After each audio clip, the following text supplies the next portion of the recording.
Greetings, YouTube. Today I'm going to talk about the John Wayne movie, The Cowboys. Now, the first thing I noticed when I purchased this, I opened it up to take a look at it, and there's an envelope inside the container. And the envelope holds pictures from the production of the film, including mugshots of all the actors that played the Cowboys themselves, the boys that come to work for the main character played by Wayne, Will Anderson. I watched this last night with my wife, and it's the first time I think I've ever seen it uncut. Every previous time I've ever viewed the movie, it's been on television, and I can remember seeing this a dozen times in my life, and loving it every time. And we didn't watch it with commentary. There is a commentary track on here with the director Mark Rydell, which is quite pleasing. Sometimes it's hard to find the older films, this is from 1972, that have commentary tracks. Very rarely do the people involved in the film do them. Sometimes it's people commenting about the film at a later date because it was a classic of some variety. But I will be listening to that commentary track at some point in the future. But my wife had never seen the film, and I wanted her to see it unadulterated, and there are some scenes that a certain dialogue that I really haven't seen in a while, and I missed them, and I wanted to be able to experience them without the distraction of a commentary track. So I may be watching this again in the near future. And again, before I get deeper into the film, I was struck by the fact that even though in 1972, this was near the end of the Western era, there weren't many Westerns made for quite a while after this film. It really had to be revived, at a later date.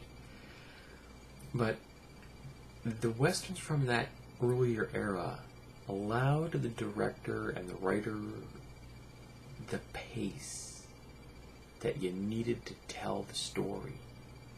This movie had an interlude, an intermission in the middle of the film, because it was long. The pace lent not just majesty to the film, but it gave you a really great sense of the scope that the film was covering, the landscape, the story of the characters traveling through time, because you were allowed to have the pace move at a leisurely manner. There were no jump cuts. There's no shaky cam work. There's no superfluous action scenes. I don't think a firearm is actually discharged in the movie until late in the second act. It's just, it has action, but it's action that is relevant to real people. Being on a cattle drive is a dangerous business, and they portrayed that well. So this is the story of Will Anderson, an older rancher, sometime in his 60s, between 60 and 62. And Wayne himself had been in films for 42 years when he made this. That's a huge career, folks. It's just amazing. And he continued to make films after this, of course. And he has 15 head of cattle that need to get from point A to point B. The problem is that near where he lives is a gold rush, and everybody who can walk has moved on to go see if they can make their fortune in this gold rush. So he has no one to help him, and he can't very well move 1,500 head of cattle by himself. So the only thing he can do is take on some boys, ranging from age 9 to 15. And so he recruits them, including the debut of Robert Carradine. And he is very hesitant in many ways to bring on these boys. I mean, let's be serious.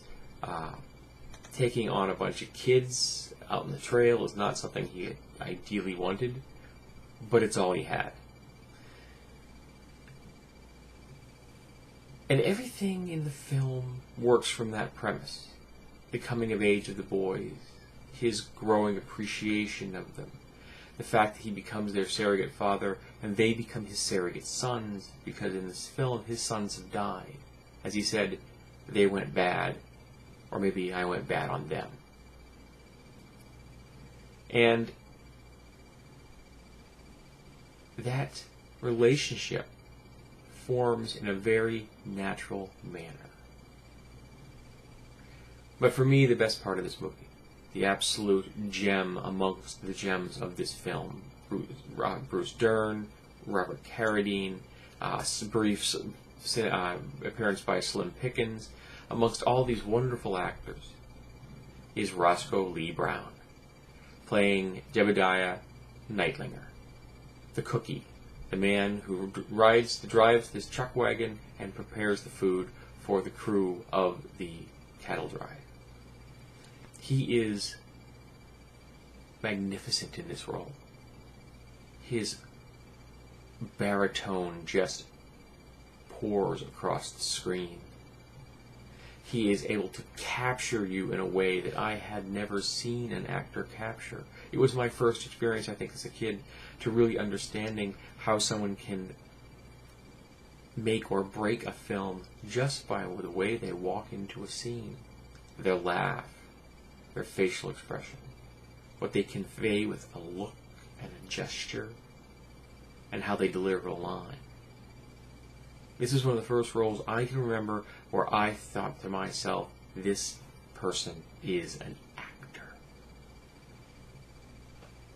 Now, as a side note, this is one of the few films that John Wayne died in, and kind of made me smile. I was talking about this with my father Friday, and he knew all 4 of the films that John Wayne had died in from heart. That made me smile.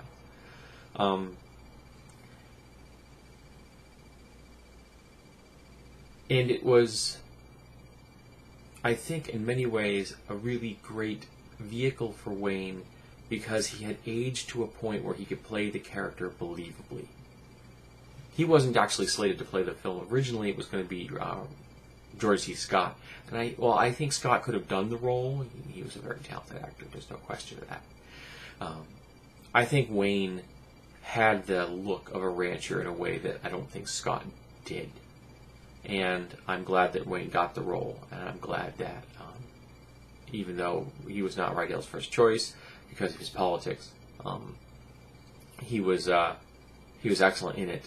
Interestingly, friends of Roscoe Lee Brown asked him not to take this role on because he was very much a liberal progressive, and Wayne was a staunch conservative, Republican, kind of a pro-war individual. But he and Wayne simply just didn't discuss politics while they were on the set, and they were able to get along and do the roles, which is a beautiful thing, because their interaction in the film is important to the film, just as their individual roles were important to the film. So if you haven't seen The Cowboys and you're looking for a coming-of-age story, a chance to see Wayne in a solid role and see Roscoe Lee Brown as a shining example of cinematic excellence, I can't recommend this film highly enough. It's just so well done. It's so much fun to watch. It just made me smile throughout the film while watching it last night. I'm glad that I own a copy. Getting the little pictures that came with it was kind of a nice bonus. The fact that it has a commentary track that I can listen to in the future is wonderful. So I don't know if I can recommend it highly enough if you are into Westerns. This is definitely the kind of film that I think should be a part of any collection, particularly if you are a fan of the later Westerns done by Wayne.